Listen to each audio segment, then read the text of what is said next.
Hello viewers, it's Super GT here. Welcome to the video. In this one we are going to be tuning up this beauty of a car, the Ferrari 458. So let's go ahead, go into upgrades.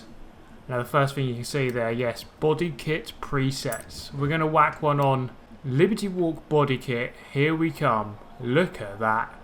That is pure filth. And I think I just jizzed in my pan. This is pornography and should not be allowed, quite frankly.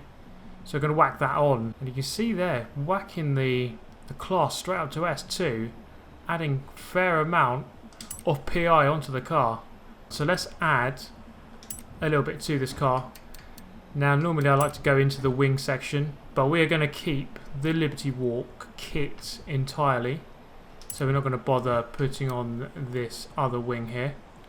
As nice as it looks, we're going to go with the standard Liberty Walk wing. That car is absolutely beautiful. Actually, we're going to have a look at that. Let's have a look at the car in its full beauty. So we've got text on the side walls of the tyres, Forza Horizon tyres, I guess. No actual brands on these tyres. But that looks absolutely stunning, I must say. Gold rims as well, looking pretty sweet. It's an unusual spoiler as well. It looks very weird, but very nice at the same time. I'm loving the look of this car. So let's give it a couple more upgrades in terms of engine. So it's already at S2, so we might as well bring it straight up to the top of the class. So we're going to add pretty much everything in. Now this is the reason why I went up so much PI, because I think it's added the race tyre compound and the wide tyres. Look at that, 355mm. Now some of these rims look absolutely amazing. Now I'm not sure if I should just go with the standard Liberty Walk ones, but some of these look bloody good. That makes it look like an old sort of tape player. Very weird. But I'll tell you what I love, this one. That looks very nice. As does that. That one. We're having that. That's beautiful. Just going to add the rest of the upgrades that we can do. I'm not sure if this car will go to the top of S2 class. It might be a bit too far for that, but we will see.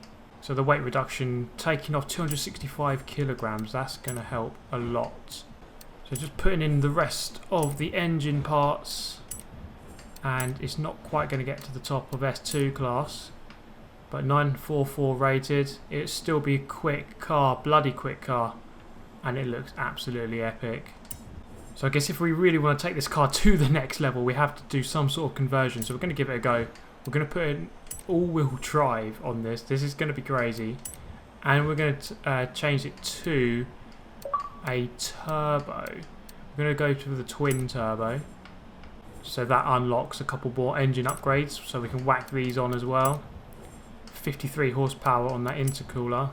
Twin turbo here is going to add another 122. This thing is going to be mental, especially off-road. I'm not sure I'll be able to handle the desert or the fields at all, but we'll see.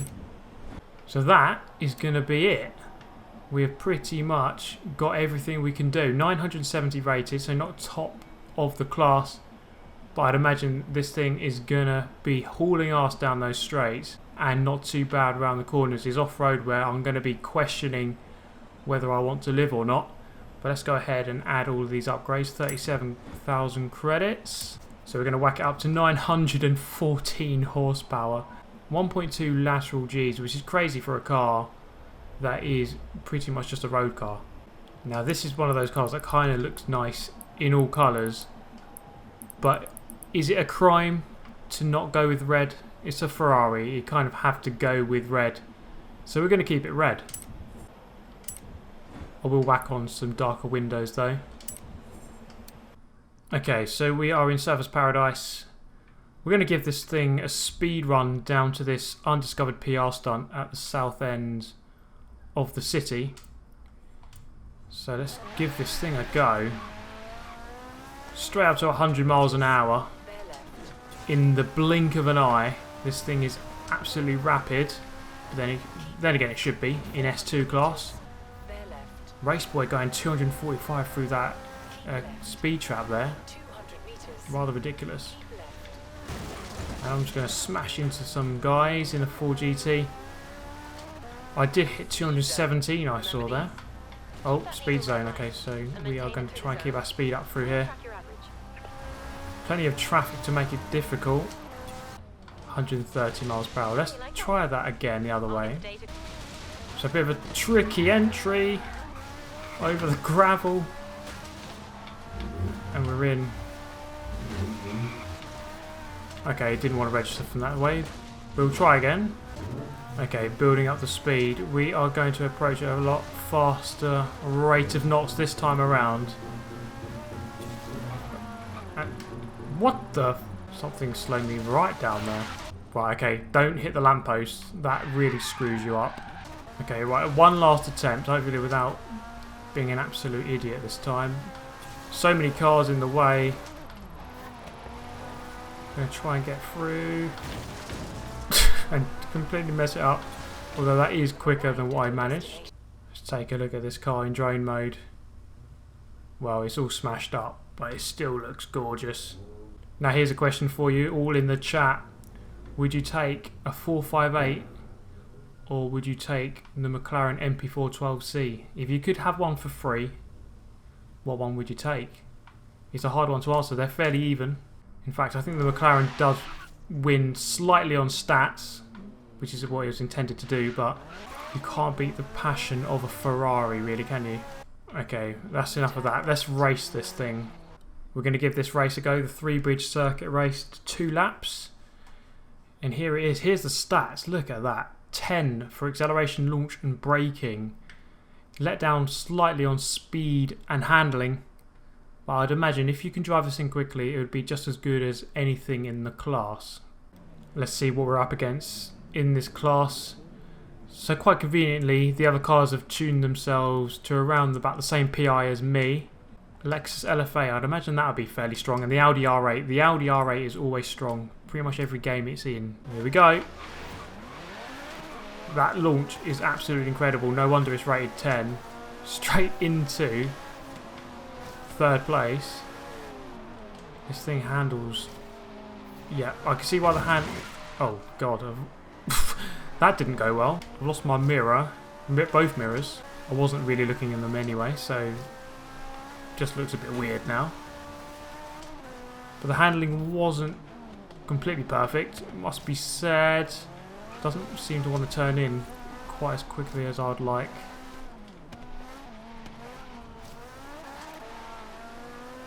That is going to be a bit of a problem around the city streets where it is fairly narrow.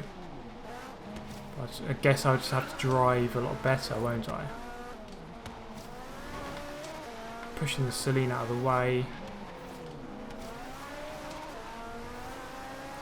I guess I can be a bit more noobish in this game. It's kind of suited to it, I guess.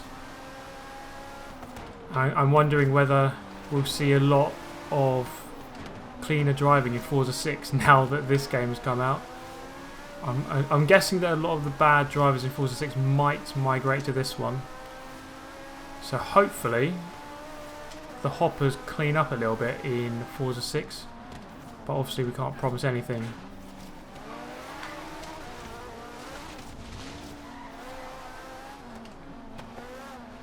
So I definitely need to tune this car up a little bit in terms of handling. Just need to play around with the settings a little bit just to get it to turn in that a little bit better. That is the main weakness from what I can tell at this moment. But you really do have to take those lines properly. And that is going to be the end of the race. A very short race. We're going to finish 5th. I've got another skill point there as well. I've got the quickest lap, so definitely has speed. Just the race wasn't long enough, basically. So overall, that car, it looks good and it goes good. It is quick. Just the handling is a little bit off, but nothing that can't be sorted with a little bit of tweaking. So overall, a great car to drive and a great car to look at. So that is going to bring a close to this video, guys. Let me know your thoughts on this car and also which cars you want to see in the future. And I'll try to tune them up, see what I can do, make them into decent race cars in the game. So that is going to bring a close to this one, guys. Thank you very much for watching. Goodbye.